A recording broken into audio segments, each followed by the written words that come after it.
வணக்கம். இந்த AutoCAD tutorial வீடியோவில் நம்ம என்ன பார்க்க போகிறோம் அப்படின்னா, பாலிகன் அப்படின்ற ஒரு கமாண்டை பற்றி பார்க்க போகிறோம். ஸோ இந்த கமாண்டு எதில் யூஸ் ஆகும் அப்படின்றதெல்லாம் வந்து இதில் பார்க்க போகிறோம். ஸோ வாங்க பார்க்கலாம். ஸோ வீடியோக்கு போகிறதுக்கு முன்னாடி யார் யாரெல்லாம் வந்து சேனலை சப்ஸ்கிரைப் பண்ணலையோ சப்ஸ்கிரைப் பண்ணிக்கோங்க. பேசிக்ஸ்லேருந்து அப் டு ஒரு ப்ரொஃபஷனலாக ஒர்க் பண்ணுற அளவுக்கு என்ன AutoCAD கற்றுக்க முடியுமோ கற்றுக்கலாம். ஸோ வாங்க வீடியோவுக்கு போகலாம். பாலிகன் அப்படின்றது வந்து டேரெக்டாக நீங்கள் கமெண்ட்டாக POL அடித்தாலும் வரும், இல்லை பாலிகன் அடித்தாலும் வரும். ஸோ பாலிகன் அப்படின்னு டைப் பண்ணுங்கள். அதில் சைஸ் கேட்கும், அடுத்து நம்பர் ஆஃப் சைட்ஸ். நீங்கள் வந்து மினிமம் மூணு சைடு, அதாவது 3 சைட்லேருந்து n நம்பர் ஆஃப் சைட்ஸ், உங்களுக்கு 100 200 எவ்வளோ சைடு வேணுன்னா கூட கொடுத்துக்கலாம். இப்போ வந்து எக்ஸாம்பிளுக்கு நான் 4 சைடுன்னு கொடுக்குறேன்.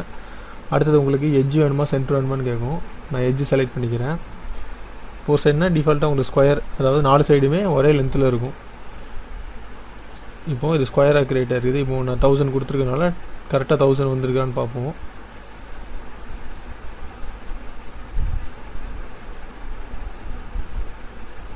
இப்போ பார்த்தீங்கன்னா 2 சைடும், அதாவது 4 சைடுமே வந்து 1000 அப்படின்ற டைமென்ஷனில் மெஷர்மெண்ட்டில் நம்ம கிரியேட் ஆகிருக்குது.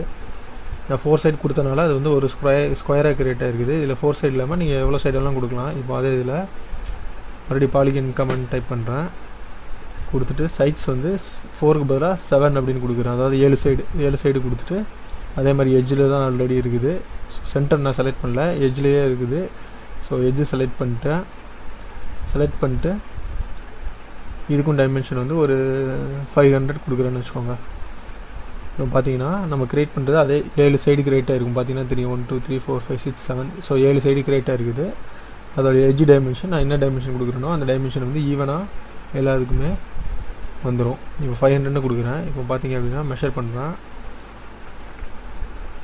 500க்கு எட்ஜ் கிரியேட் ஆகிருக்குது. இன்னொரு சைடு மெஷர் பண்ணிங்க அப்படின்னாலும், எந்த சைடு மெஷர் பண்ணாலுமே உங்களுக்கு அதே சேம் 500ல் கிரியேட் ஆகிருக்கும்.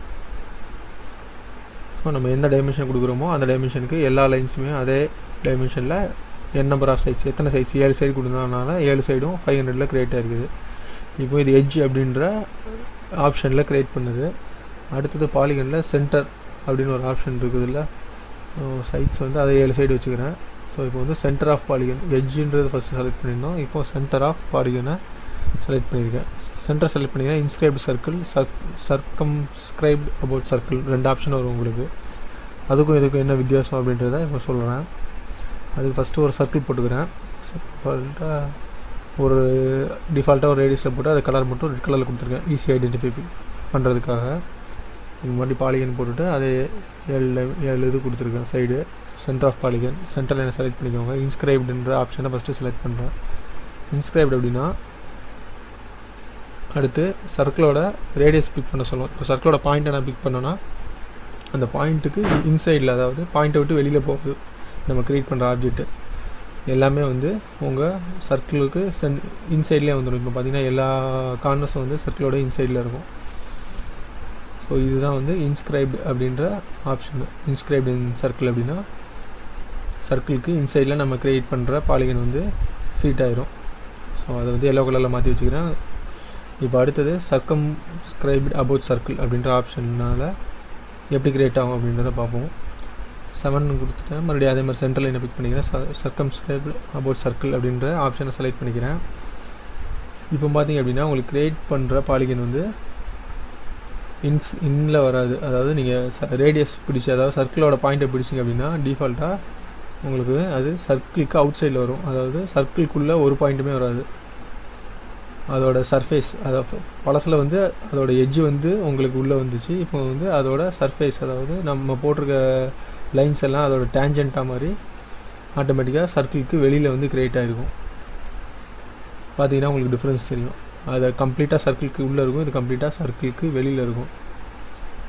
இதுதான் இன்ஸ்கிரைப்டுக்கும் நம்ம சர்க்கம்ஸ்கிரைப்டுக்கும் உள்ள டிஃப்ரென்ஸு. இதில் நான் 7 லைன் இப்போ போட்டிருக்கேன். நீங்கள் நம்பர் ஆஃப் இது வந்து 3 மினிமம் 3 கொடுக்கணும். ஏன்னா 3 கொடுத்தா தான் பாலிகன். 2 லைன் போட்டிங்க அப்படின்னா அது பாலிகனாக க்ளோஸ்டாக வராது. ஸோ அதனால் மினிமம் 3 லைன்லேருந்து மேக்ஸிமம் நீங்கள் n நம்பர் ஆஃப் எவ்வளோ வேணாலும் கொடுக்கலாம். 6 3 6 12 20 100 200 கூட கொடுக்கலாம். உங்களுக்கு வந்து எத்தனை சைட்ஸ் வேணுமோ அத்தனை சைட்ஸ்க்கு ஏற்ற மாதிரி உங்களுக்கு க்ரியேட் ஆகும். எல்லாமே வந்து ஈவனாக உங்களுக்கு ஒன்று போல் வரும். அதுதான் வந்து பாலிகன் கமெண்டு. ஸோ எல்லாம் அதை ட்ரை பண்ணி பாருங்கள். நிறைய பேருக்கு யூஸ் ஆகும்னு நினைக்கிறேன் இந்த கமெண்ட்ஸு. நிறைய பேர் வந்து இப்படி ஒரு கமெண்ட் இருக்குது அப்படின்றத வந்து யூஸ் பண்ணாமல் வச்சுருந்துருப்பாங்க. ஸோ எல்லாம் ட்ரை பண்ணி பாருங்கள். வேறு எதுவும் உங்களுக்கு டவுட்ஸ் இருந்ததுன்னா கேளுங்க, கமெண்ட்டில் லீவ் பண்ணுங்கள். நான் சீக்கிரமாக வந்து உங்களுக்கு ரிப்ளை பண்ணுறேன். அண்டு வேறு எதுவும் டுட்டோரியல்ஸ் நான் பண்ணணும் அப்படின்னாலும் அதையும் கமெண்ட்டில் லீவ் பண்ணுங்கள். இது போக நிறைய பேசிக்ஸ் நம்ம சேனல்லே இருக்குது, நிறைய டுட்டோரியல்ஸு. ஸோ எல்லாத்தையும் பேசிக்ஸ்லேருந்து கற்றுக்கணும் அப்படின்னு நினைக்கிறவங்க வேறு வீடியோஸ் என்னென்ன வீடியோஸ் இருக்குது எல்லாத்தையும் சர்ச் பண்ணி பாருங்கள், நிறைய கற்றுக்கலாம். So thank you, thanks and happy learning. By.